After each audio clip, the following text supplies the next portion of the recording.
Welcome to an evening with Terence McKenna, Unfolding the Stone, Making and Unmaking History and Language, being held Saturday, June 1st, 1991, in Los Angeles. This is tape TMK 91-1, tape 1 of a 2-tape set. Just a couple announcements. Lux Natura is being phased out slowly.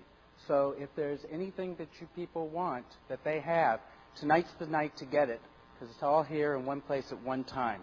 It will still be available through your normal channels, but this is the time to get it. Also, conference recorders are here, and they're doing duplications of this talk on site. He's an old friend of all of ours, so I'd like you all to welcome Timothy Leary.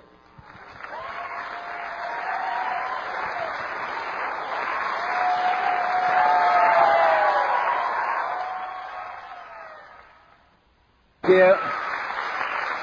Yeah.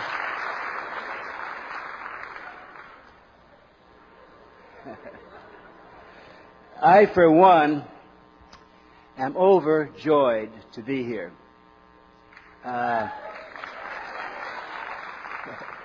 This is one of those special evenings that we will all treasure. You know, as soon as I drove to that parking lot, and I saw people getting out of the car, many of whom were still carrying the uniforms and dazed expressions of Grateful Deadheads. So, how many people were at the Dead concert? Huh? Yeah. And they're coming over later. They're just ending now, so believe me, we'll have an infusion of of wildness there. Terence McKenna means a great deal to me. I would say he's one of the 5 or 6 most important people on the planet.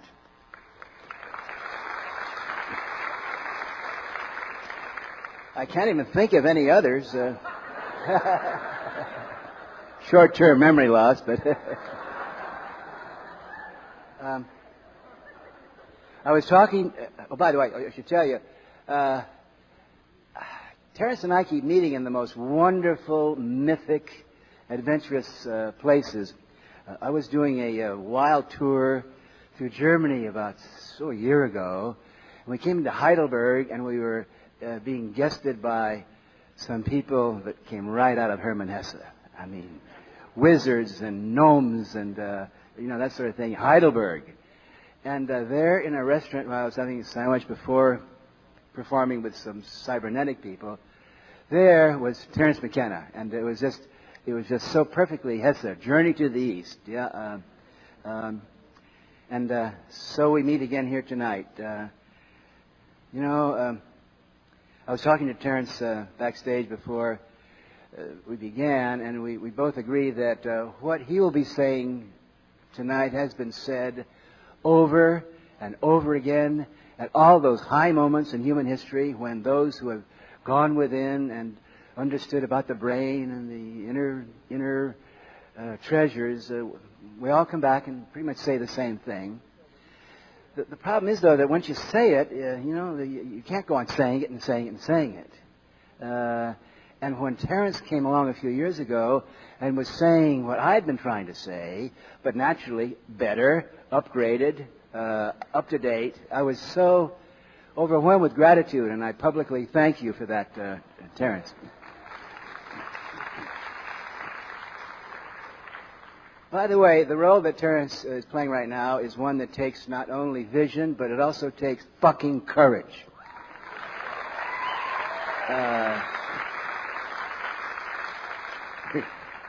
We were saying backstage that Terence and I are a small group of philosophers who make our living not in the ivory tower, if you call it living, but just speaking it, chanting it, raving it, ranting it, and no one has ever done it with more poetry and elegance than the speaker tonight.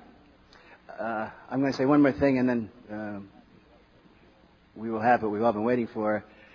Terence reminds us that all human wisdom, all energy comes from our beloved synergetic partners, the vegetable queendom.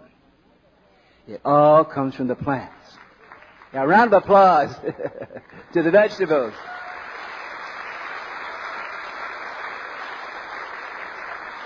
Now, we all know that the human body, we have to have food. It comes from vegetables. We have used vegetables over the years, the essence of vegetables in the form of wood to develop fire, gas, oil, and so forth. Oil, by the way, is the number one crack addiction of the modern industrial society. But what we forget and what we look to Terence for tonight is to be reminded that plants have given us an even more important gift. They give us the gift of vision. They give us the illumination. And throughout human history, there are the Eves and the Pandoras. Usually it's a woman who takes this wonderful vegetable and gives it to humanity and says, be illuminated. And now, for our illumination and our pleasure, please join me in welcoming Terence McKenna.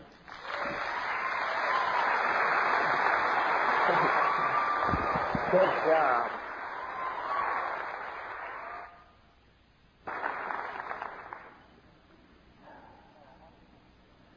Well, I want to thank Tim. That was a wonderful introduction. I'm sure I know I wouldn't be here tonight if it weren't for Tim Leary. He was the pathfinder. He cut the way through the woods. He gave us all permission to be very much the people that we are tonight. And it's wonderful that one Irishman can hand it on to another and that we can keep it in the bardic tradition. Before I get started, I want to thank a number of people who've put a lot of energy into this event to make it go. Steve Marshank promoted and organized this. He's been at it for months and months. Roy Tuckman, Roy of Hollywood, and Diane have supported me and given generously of hundreds and hundreds of hours of airtime to put these psychedelic ideas across. And believe me, you hang your ass out to dry when you take this position. Tim mentioned courage. Nobody has had the kind of courage that Roy and Diane have had to push that message into this town. So we salute them. And Eric Alley did the wonderful poster. He's done them for these events for years. He's a beautiful artist. Christian Duffy and Jim Essex are here to see that you find your seat and stay in it. And we thank them for that. And last and certainly most importantly, Kat Harrison McKenna, my partner in building the dream of Botanical Dimensions. I sit up here and take the limelight and the glory. It's Kat who fashioned Botanical Dimensions into the functioning entity that it is. She manages it from day to day. We had a $51,000 balloon payment that I talked to you about in Port Hueneme. It's paid off. It's finished. The land in Hawaii will forever be dedicated to the preservation of plants with medical significance and significance to the human family, and that credit all goes to Kat. So let's hear it for her.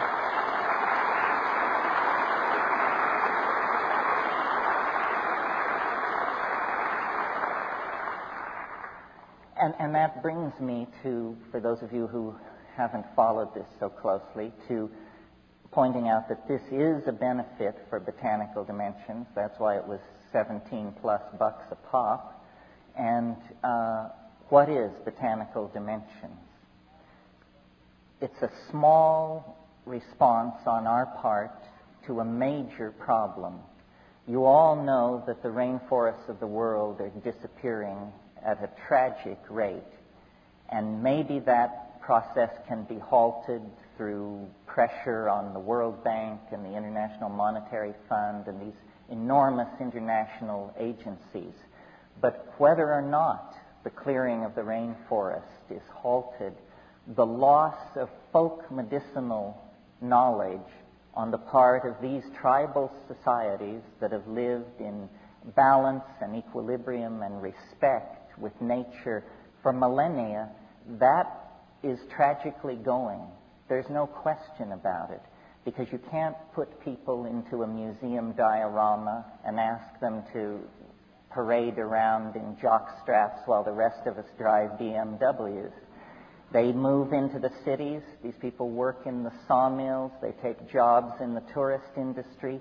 And 25, 50,000 years of medical knowledge is lost. And Tim did homage to the vegetables. Even in today's high-tech world, fully 75% of all the drugs, prescription drugs, other kinds of drugs on the market, above ground, underground, come from plants. This is a priceless reservoir of complex chemistry, but it's meaningless unless the human experiences, the human lore is preserved.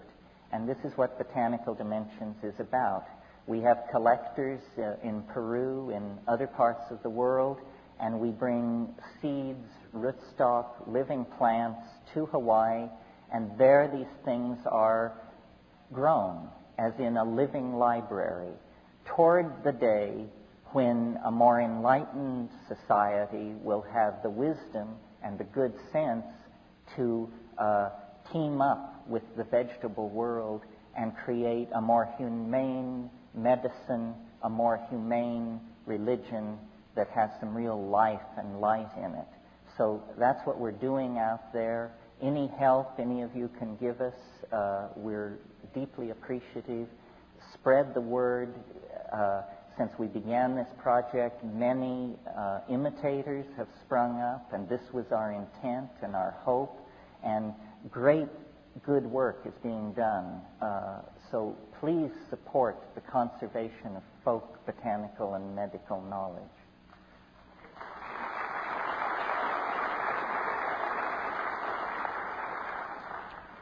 So then, before I dig into this, let me just explain how it'll work. I'll talk for a while, then there'll be an intermission, and then we'll come back, and given however much time is left over, why there'll be a Q&A, and we'll have a mic for you to line up behind. Okay. All right. First of all, thank you all for being here. I know we're up against the Grateful Dead, my favorite band. I'm going to quote them repeatedly. It's 1,000 to 1 chance that this would happen, and it just shows the world is stranger than you can suppose. So, the name of this talk is Unfolding the Stone, and I wanted to talk about this. It's a departure for me because I think we've just been through a real hammering over the past 10 months. I mean, if you've still got your optimism intact, and believe me, I do, you've been through the fire. This has not been an easy 10 months for the people of this planet or the planet itself. And so I want to sort of reach back tonight and invoke a vanished tradition, get to the heart of it, and try to show how we can bring this forward in our lives to empower hope in the most dark of situations, and in fact to even make these dark situations the raw material of a clearer, stronger hope than might ordinarily be the case. A few days ago I was talking to a friend of mine, and he wanted to tell me the story of sitting in the presence of a 104-year-old Vietnamese monk. And the guy had basically kept his mouth shut, the monk, hadn't said much around the monastery where he just sort of cleans up. But then he announced he wanted to talk about meditation. And he opened his remarks by saying, "We are all luminous beings. Why then do we not appear before each other radiant in our illumination?" And this is the conundrum of life. This is the problem. It was T.S. Eliot who said, between the idea and the reality, between the motion and the act, falls the shadow. And why is that? As psychedelic people, this is the problem that we grapple with in our own lives and when we look out at the world. You've heard me say many times, we have the vision, we have the money, we have the technology, but why can we not then appear before each other as radiantly luminous beings? And why cannot we reclaim our planet from toxification, disease, overpopulation, bonehead politics? You know the list. What's the hang-up here? What is the problem? Why is perfection so distant? Well, what I've learned from life and vegetables and travel and books can be summed up in two Greek words. It's the central message of the philosopher Heraclitus. And he was always my favorite philosopher, but whenever I would read about him, he was called the crying philosopher. And I had to live to be 44 years old to understand the poignancy of Heraclitus' message. He said, in a nutshell, Pantit rea, all flows, nothing lasts, nothing is permanent. And this is the hardest message life has to teach. Because what it says is, your joy is transient, your anguish is transient, your fortune, your home, your dream, your moments of great ecstasy, your moments of great insight, your moments of great empowerment, everything is flowing through your hands at the moment that you are aware of it. William Blake, who in a way set this engine going a couple of centuries ago, said, what is the price of experience? Is it bought for a song or wisdom for a dance in the street? No. It is bought with all that a man hath. His wife, his home, his children. Now, this is not a pessimistic message, and William Blake was not a pessimistic guy. He was the same guy who told us that if we could but cleanse the doors of perception, we would perceive the world as it is, infinite, in a grain of sand. How can we take this poignancy, this sense of impermanence, and weld it into something which is paradoxically indestructible and has meaning in our lives and gives us not only the strength to carry on, but the power to be exemplars, the power to stand up before other people and let them then feel the power of vision in the paradox of permanence in the face of the need for indestructibility. Well, to answer that question, I felt that we had to leave the narrow confines of 20th century thinking, and we had to reach back into the byways of human thought that have been, by most of us, somewhat passed over and forgotten, because after all, modern life makes great demands on us. It's enough to just keep your checkbook balanced and your insurance paid. We can't all spend our time delving in the libraries of the noetic and Gnostic and Hermetic and magical traditions. But I thought it was worthwhile to talk to you about this tonight because we have been through such a difficult 10 months. And it was also Heraclitus, the all flows guy, who said, all is war, all is war. And what he meant was everything occurs in the presence of its opposite, and out of that there is generated the friction, the heat, and the light that all comes together in an indissoluble package as part of life. So what I want to talk to you about tonight, and how it relates to unfolding the stone, is the notion of alchemy, of all things. Alchemy, as I'm sure many of you know, is really the secret tradition of the redemption of spirit from matter. But many of you may imagine that alchemy is simply a discredited pre-scientific obsession of unbalanced minds interested in changing base metals into gold, lead into the stuff of commerce. This is the benighted reputation that alchemy has acquired in a century so given over to the literal and the material and the non-spiritual that it's lost all touch with the adumbrations of meaning that vibrate behind the perceptions of the alchemists.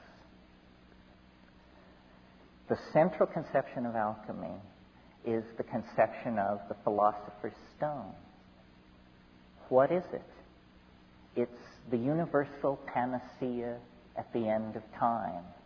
It's the chocolate cake that your mother made once a week when you were a child, the panis supersubstantialis. It's all things to all men and all women. If you are hungry, you eat it. If you're dirty, you shower under it.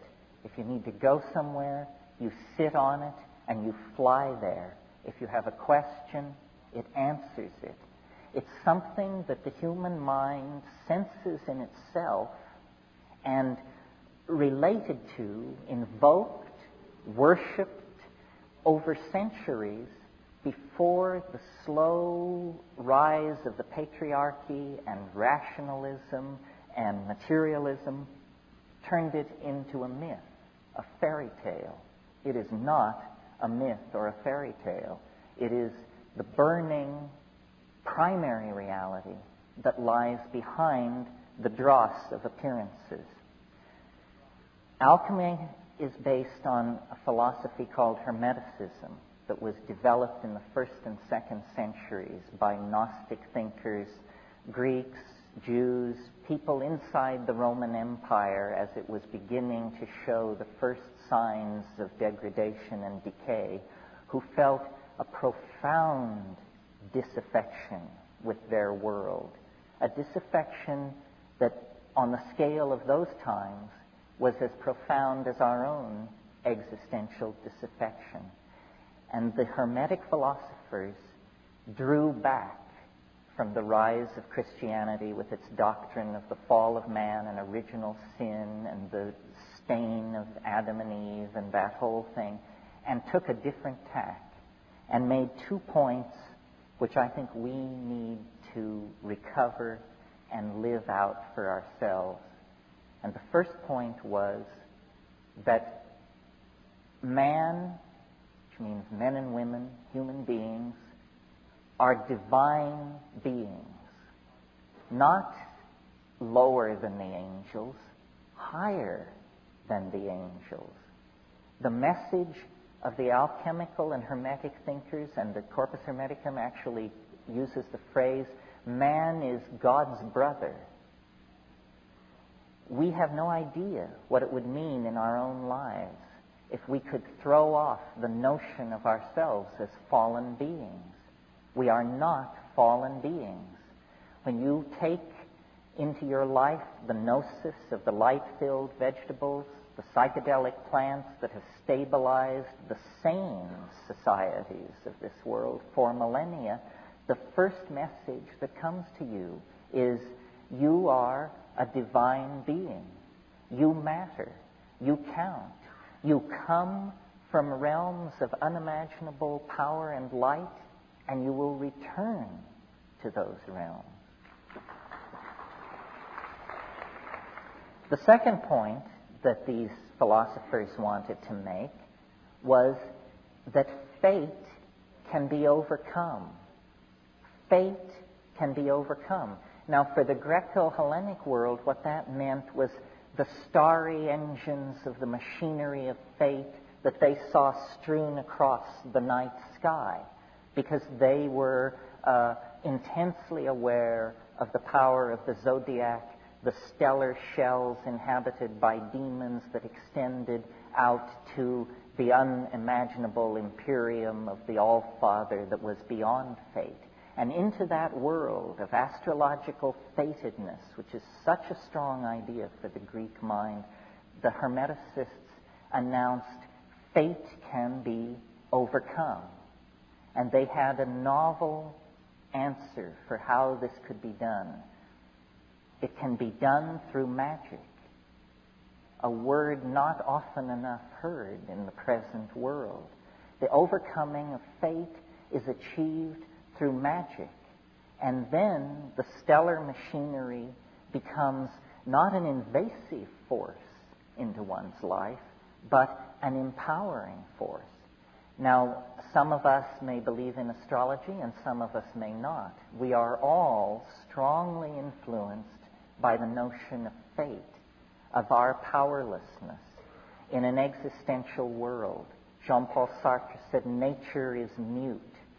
And we, embedded in the media-dense, message-dense, programming-dense matrix of these hyper-societies that we have created, often feel, I think, like hapless atoms, running endlessly according to the blueprints and programs of unseen masters, whether it's the banking industry, Madison Avenue, whoever. We tend to disempower ourselves. We tend to believe that we don't matter. And in the act of taking that idea to ourselves, we give everything away to somebody else, to something else. So the rebirth of a sense of the stone and its possibility within each of us entails these two ideas, our divinity and our power to overcome fate. There is no inevitability in our lives unless we submit to the idea of inevitability and then give ourselves over to it. Okay. I wish there were more jokes, but it's just been such a tough go. It's been a tough go, I have to tell you.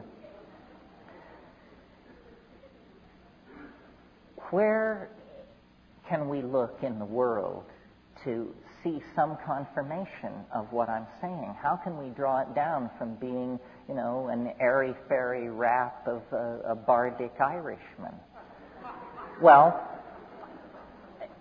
I think that the place to look is history.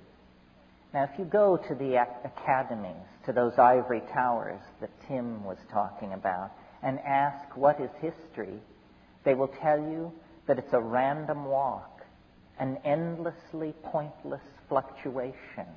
Empires rise and fall, migrations of people come and go, that it is essentially meaningless. I don't believe this. I don't even think there's strong evidence for it. Because what I perceive when I look at the world, not only the world of history, but the world of nature, out of which history has emerged, I see novelty, something wonderful, maddening, paradoxical, and ever increasing, ever more conserved.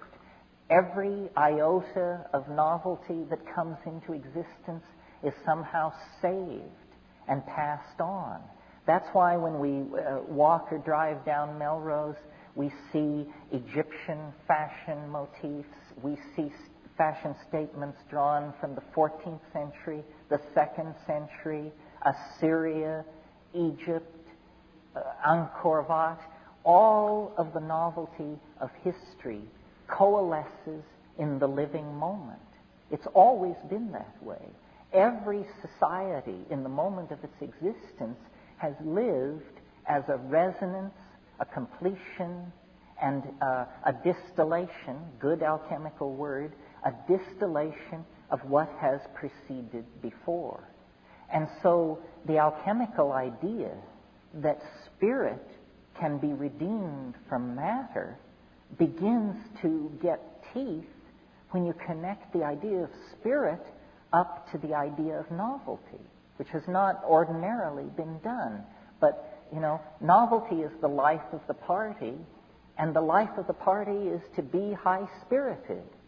And this is what we need to focus on as the thread in the dark labyrinth of the prison of the material world that can lead us back to the light. The universe is an engine for the production of novelty. It always has been since the first moment of the Big Bang 25 billion years ago. Simpler states have been replaced by more complex states, which have then set the stage for yet greater complexity. Well, the drift of this, then, is that the emergence of language and tools and culture and higher ideals like courage and love and self-sacrifice, these are not flukes, sports, mistakes. These are further steps along the way in the process of the great alchemical furnace of being, heating and casting and dissolving and recasting and purifying and recasting alchemical gold. And so, hard as the world may appear, dark as the hour may appear, in reality, we exist in a dimension of greater opportunity, greater freedom, greater possibility than has ever been. The challenge, then, is to not drop the ball, is to know this and to act on it and to slough off all the leeches and backhandlers and weasels and crypto-fascists who want to deny that and turn man into a machine for their own purposes. Alchemy has always perceived this and has delineated stages in the transformational process. And these stages are worth talking about, not in the details, but in the two bipolar states which define this. They used a bastard Latin, and they called them the nigredo and the albedo. The nigredo is the precondition for transformation. And what is it? It's shit. It's detritus. It's flotsam. It's debris. It's being HIV positive. It's being deep into your fourth marriage and sinking fast. It's bankruptcy. It's, serum hepatitis. It's the inevitable dark night of the soul that comes upon us. And these dark nights of the soul come upon all of us. Nobody gets through this world without a little dung raining down on them, believe me. I mean, you may evade it for decades, but then there'll be a knock on the door. It's said that the millstones of fate grind slowly, but they grind exceedingly fine. So what do we do with that? Well, the answer is we welcome it. This is what the alchemists awaited. The nigredo, the prima materia, the dark matter, the chaos that is the precondition then for redemption. And God knows we've got lots of chaos right now. I mean, we have war, famine, revolution, millions of homeless people on the move. The nation state is dissolving. The relief agencies of the world can't keep up. The various secret societies, mafias, and cabals that have always tried to tie us into chains, they're all working overtime. We are in the nigredo condition. Hallelujah. This means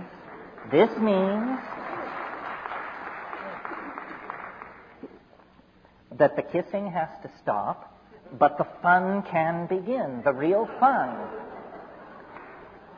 the other end of this bipolar condition in alchemy was called the albedo, or albedo, depending on whether or not you came from a coal mining town in Colorado like I did. The albedo, the whitening. And that means that out of the chaos can come a new beginning, a new reality, a new hope. And then the process is one of, you see these alchemists existed in a philosophically more naive, we quote, more naive world than we do. So they actually projected onto the processes of matter their own interior psychic condition. So they did work with matter and fire and furnaces and retorts. And what they would do is they would take the prima materia, lead or excrement or something else, and then they would heat it and turn it to ash, and then calcinate the ash or pour solvents through the ash and get an extract, and then heat that and sublimate it. And out of this, almost as a footnote, came modern chemistry. But that was not the important side of it.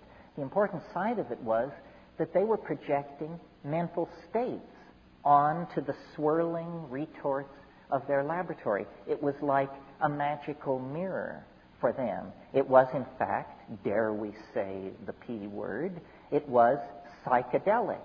What psychedelic means is getting your mind out in front of you by whatever means necessary so that you can relate to it as a thing in the world and then work upon it. So from the Nigredo to the Albedo, there were a series of these stages. Now, I said a few minutes ago that magic was the key. And by magic, I mean the reclaiming and the reconstruction of language to a sufficient degree that it becomes at first possible, then probable, then inevitable to each one of us that miracles can happen. Miracles can happen. The Grateful Dead have a song, "We need a miracle every day." We do need a miracle every day. Well, is that too tall an order? I don't think so. I don't think so. Years ago, one of these talking vegetables said to me,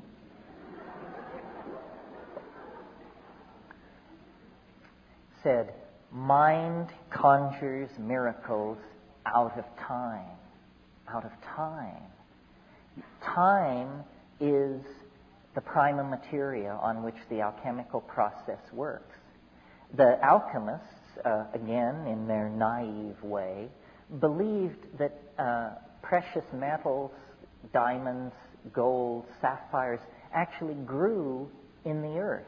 Because for this alchemical point of view, everything was alive. And my friend Rupert Sheldrake is leading the charge to create a new birth of that perception inside science. The idea that nature, all of nature, is alive. Not simply organic cellular nature, but that the earth itself is a living being. So mind conjures miracles out of time. And the proof that this can be done, and it's an incontrovertible proof, and I defy any naysayer or bring down to overcome it, is ourselves. We are the proof that mind can conjure miracles out of time. If it weren't for us, there would just be birds and foxes and coral reefs and glaciers, but nature was not content with that level of novelty. 1,000,000 years ago, 100,000 years ago, nature grew discontented and said, let's raise the ante. Let's go to higher stakes poker in this planetary game. Let the monkeys speak. Let them build fires. Let them elaborate tools. Let them march forward onto the stage of creation. And remember, I said the Hermetic faith was that humankind was could act as the brothers and sisters of God, not motes in God's creation, but co-partners in the invocation out of being of yet greater novelty. Why? For play, for fun, just the cosmic madness of it all, the pure cussedness of it all, to raise the stakes higher and higher and higher. Now, I keep going back to this thing of can it be done, because I want to convince you, because I'm so certain. I love Herman Melville and his rhetoric, and friends of the whale, bear with me. For Herman Melville, the whale was not the endangered creature it is today. It was the dark cosmic god of Christianity that haunts us and tries to pull us down. And there's a wonderful speech in Moby Dick where Starbuck, the first mate, you remember, wimpy little Starbuck, he stood for Christian right reason. And he says to Captain Ahab, "To seek revenge on a dumb brute seems blasphemy." And Ahab says, "Blasphemy, Starbuck? Speak not to me of blasphemy. I would strike out the sun if it insulted me. For could it do that, then could I do the other. For there is ever a sort of fair play." And that's the point of that rap. There is a sort of fair play. You've been told from the cradle that the deck was stacked against you. Fall of man, original sin, so forth and so on. It's bullshit. It's absolute bullshit. There is a sort of fair play. And if you can get in touch with that in your life, you know, when Muhammad wouldn't come to the mountain came to Muhammad. That's fair play. And if you can have that perception, the world will begin to work for you. It will begin to move toward you as the mountain moved toward Muhammad. The mushroom said to me once, nature loves courage. Nature loves courage. And I said, what's the payoff on that? And it said, it shows you that it loves courage because it will remove obstacles. You make the commitment, and nature will respond to that commitment by removing impossible obstacles. Dream the impossible dream, and the world will not grind you under. It will lift you up. This is the trick. This is what all these teachers and philosophers who really counted, who really touched the alchemical gold, this is what they understood. This is the shamanic dance in the waterfall. This is how magic is done. It's done by hurling yourself into the abyss and discovering that it's a feather bed. And there's no other way to do it. This is why I have always taken the position that as modern people, you know, we can't go out and set armies marching or launch religions, and who would want to anyhow. But to the people who say adventure has fled, it's all humdrum, I just know, you know, that they have forgotten the 5 grams of psilocybin sitting in their refrigerator. I mean, Magellan may have had excitement rounding the Horn, but you in your living room later tonight can put him in the shade if you have the courage to do the things that are necessary to do. And we know what they are. And of course, the first thing to do is to tell society to fuck off, because they don't know what's going on.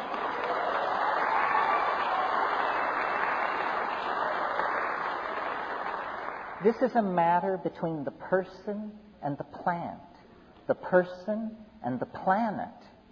And all the detritus of history, all the games that people have tried to lay on you. You know, they just want to get you down in the ditch that they're in. We know this because Aboriginal societies have never broken the faith.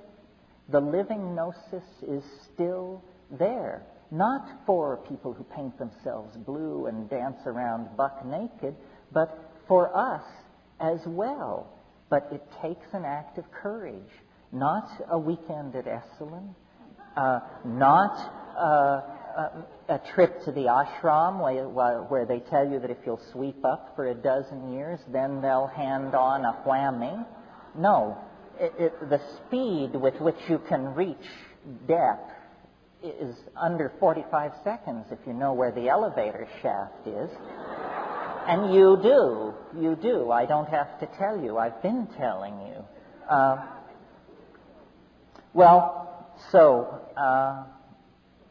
There's one more alchemical metaphor or stage that I want to mention here, because I think it refers to this psychedelic possibility. Not all the alchemists included this stage in their recensions of the work, but for me, I think it's central. Again, in their church, bastardized church Latin, they called it the cauda pavones, the peacock's tail. Now, the physical basis of this is, if you've ever played around with metal and fire, you know that there are certain metals that when they pass through a certain temperature range, iridescent colors play across the surface and sometimes even freeze. And in the glazing of pottery at low temperatures in Raku, what these pottery masters are aiming for are these wonderful iridescent surfaces that play across the glaze and then can be frozen into it. Well, this is the peacock's tail. And in alchemy, this was thought to precede the final whitening, the passage into the pure, the goal, really. And rather than see the present world as exclusively a vale of tears and a black prison, and none of these metaphors are mutually exclusive.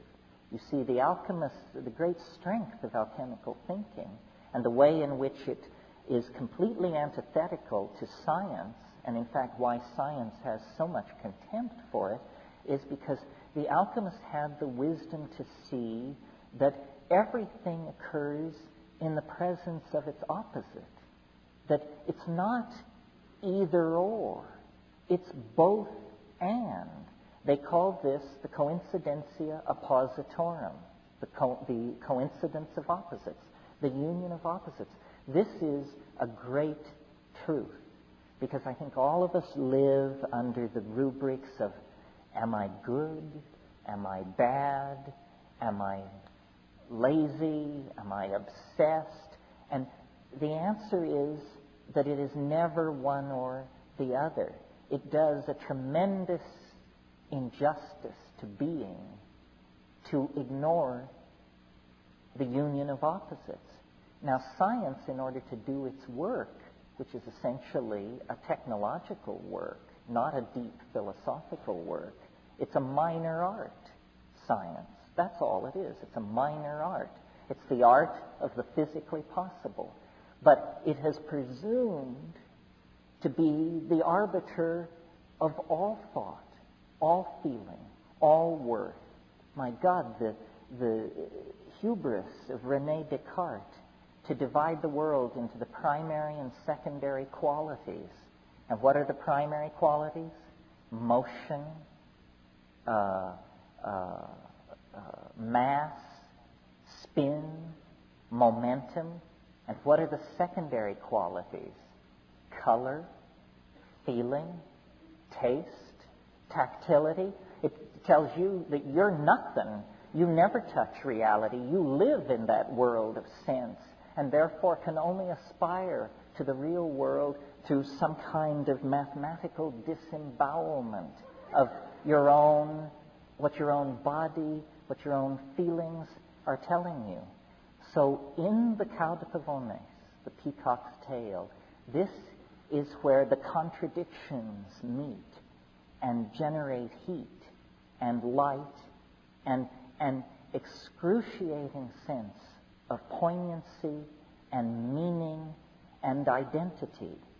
And our world, as we experience it tonight, is quintessentially, another good alchemical word, is quintessentially that coincidentia oppositorum. Now, where do we meet this most dramatically in our own lives? I think we meet it in the phenomenon of birth. If you had just parked your flying saucer in the bushes and came from a world where sexuality was unknown and people were grown in vats or something, and you came upon a woman in the act of giving birth, it would appear to be a catastrophe in progress, a tragedy at the limit of tragedy. Blood is being shed, anguish is on the surface, real agony pervades the situation. And yet, nature in her wisdom has bound pain and ecstasy, death and completion, regeneration and dissolution into that experience in such an indissoluble fashion that no woman can miss the point. No woman can miss the point. Unfortunately, men have traditionally averted their eyes. This has gone on in a hut at the edge of the village. Nobody wanted to be there. Maybe the shaman would be there, but he was loaded in order to be there. And the mystery of mysteries goes on outside the sight of men. Now, in our world, we are caught in this kind of metaphor. A cosmic birth, a birth of planetary scale is underway. There is agony. There is no doubt about it. I remember an embryologist who once taught me pointed out that the fetus in the womb is literally sculpted by the hand of death, that the immature hand of the fetal organism is a webbed claw, and that it isn't that the flesh retracts to form the human hand, it's that the cells in between die and slough off into the amniotic fluid and are carried away. The fetal child is literally sculpted into life by the hand of death. And our world is in this kind of a circumstance. There are no rational solutions at this point. We are now in the hands of the miracle makers, the shamans, the mind of the planet, the life of the ocean, and the atmosphere.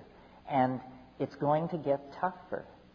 And so we have to forge the indestructible adamantine stone of alchemical hope, because heavier challenges lie ahead. 100 years from now, 200 years from now, I cannot but imagine that this planet will be empty of human beings.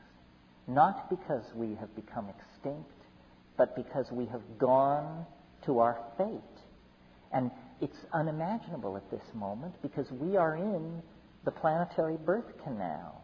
We are at the peak of transition right now, and the walls are literally closing in. We are being suffocated. We are fighting like a strangled man to try and save ourselves. And yet we have to believe, and I invite you to educate yourself about the history of the planet. There is no reason not to believe that we will come through. We will come through. There is light at the end of the tunnel.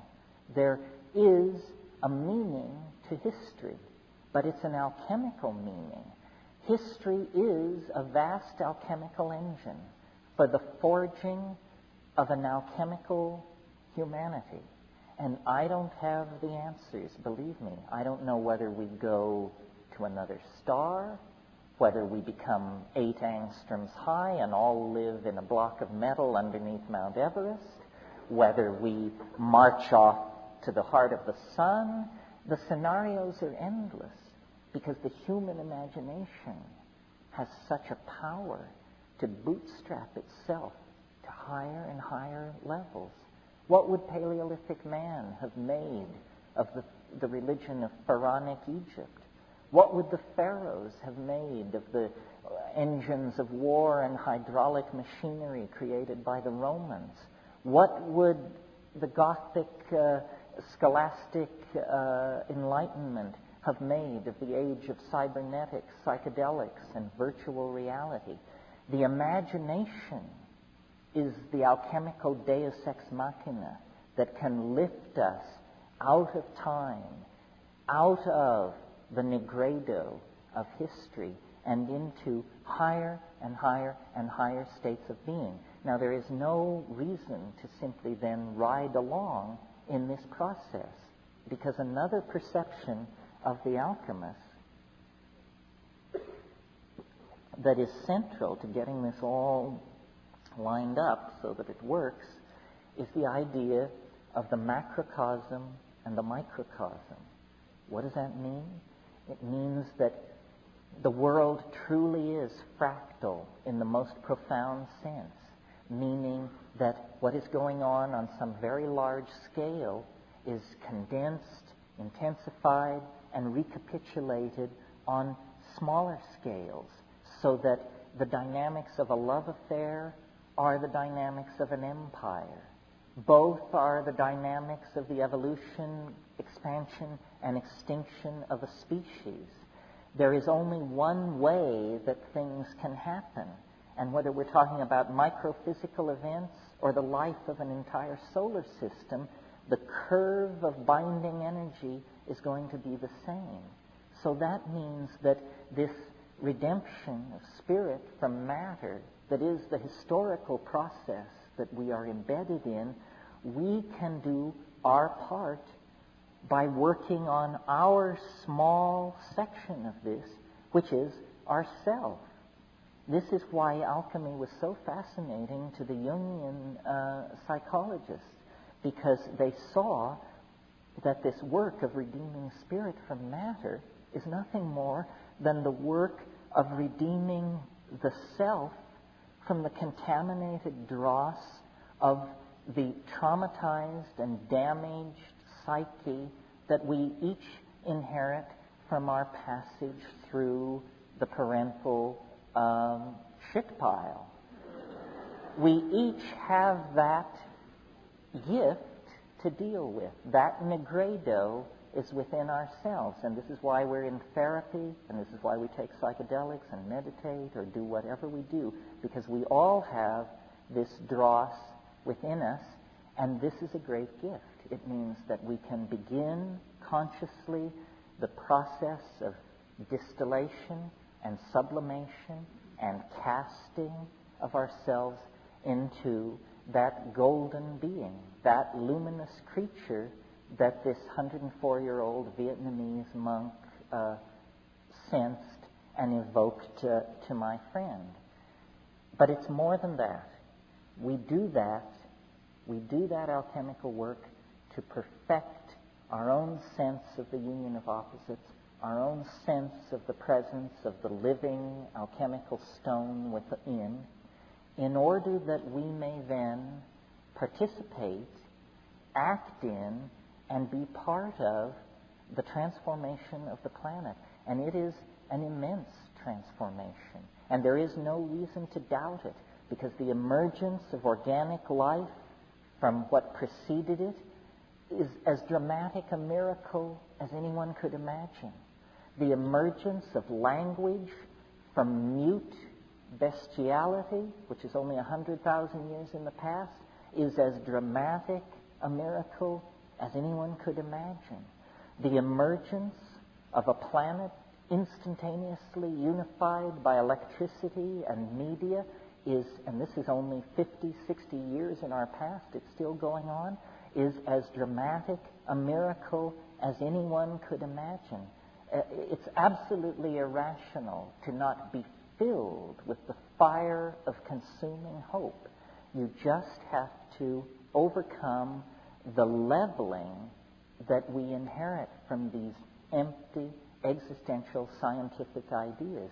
And when we do that and lift our eyes to the real, living, spiritually empowered reality that exists in nature, in society, in our lover, in ourselves, then you see that the peacock's tail, the cauda pavones, is a transcendental object at the end of time, an enormous, unspeakable something that beckons across the historical landscape, that casts an enormous shadow that reaches clear back to the earliest moments of the universe, that we have always been in the grip of that iridescent, strange attractor. It has propelled our poetry, our art, our best moments have always been when a tiny scintilla, another good alchemical word, a tiny spark of that alchemical completion burned for a moment in our mind, in our life, in our perception. And we occupy a special position in regard to this. Millions, thousands of generations of human beings have come and gone and could only glimpse this in the ecstasy of eroticism and psychedelic empowerment and ritual magic. But we are the last people.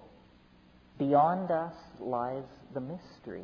If we have but the courage to move forward into that abyss, to believe that nature will reward the dreamer, then we can complete that wonderful Irish toast which says, "May you be alive at the end of the world." Because it's that close. It cannot wander much longer.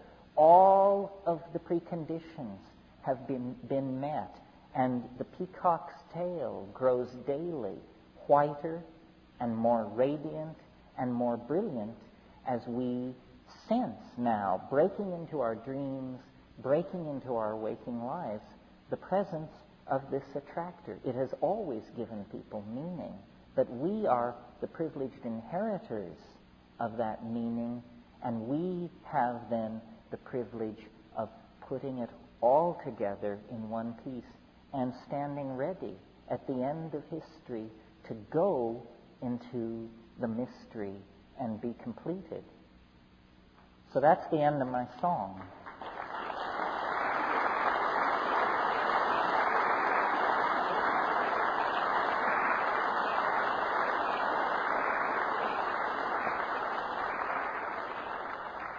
Take a break, and we'll be back in 15 minutes. And if you've got questions, and God, I hope you do, we'll deal with them. Thank you very, very much.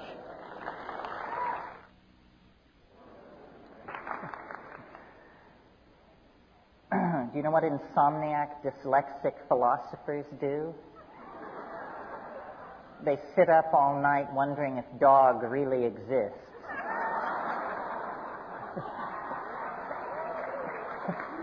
It's also an intelligence test.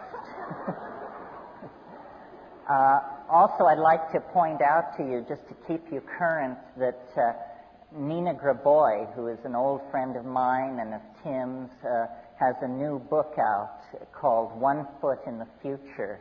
And this is a lady who lived a life that went from the center of Nazi Europe to Millbrook and beyond. And it's a wonderful book. It's out in the bookstores, and I just call your attention to it. Okay, let's have some questions here. Okay, can you hear me? I can hear you. This is not a joke, I'm afraid. It's more serious again. I believe that among the fundamental rights that people have to fight for self-empowerment, one of them is the right to commit suicide, just like the right to take psychedelics and all that. And I'm wondering if in your world travels you might have come across some wisdom about plants that people have taken for, say, relatively easy suicides, like hemlock, or what you know about them. Well, with your point, I think people should be free to do whatever they want to do with themselves. The classic answer is obviously the poppy. Opium and its products, this is the modern instrument of dying, is morphine injection unto death. In the Minoan civilization, the fascination with poppies reached such a proportion that when they translated the Linear B texts, at first they took the symbol for poppies as the symbol for wheat, because the tonnage that was being recorded as being produced and used was so huge. So yes, the waters of Lethe, the waters of forgetfulness, the poppy will carry you to the gates of death and beyond, if that's your intent. Now, just back to the issue of empowerment, usually any derivatives of poppy, you have to go through doctors or authorities. In fact, just aside here, people who are dying in the hospitals, I understand, they don't even give morphine anymore. Well, why bother with the derivatives? The poppy grows, it's still a relic, ornamental in many suburban gardens. I noticed in someone's garden recently poppies that had been as expertly etched as if we were on the highlands of Laos. So the gnosis of it hasn't died. You're right that the heroin and morphine are extremely controlled drugs. But again, the poppy is there. If I were making drug policy, I would promulgate what I think of as the Vegetable Drug Act and simply say, plants are legal. Right. All plants should be legal.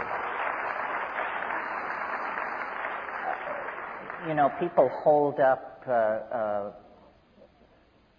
opium as the scourge of mankind, and yet it was used medically for 3,000 years, and it was only in 1603 that the British physician John Playfair was the first person to notice that it was addictive.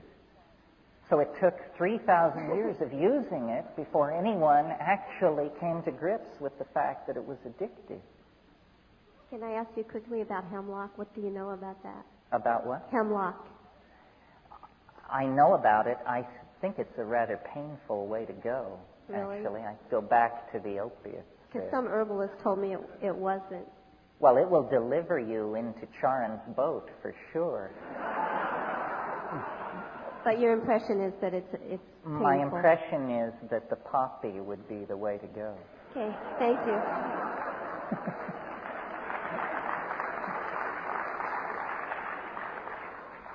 Thanks for keeping it light.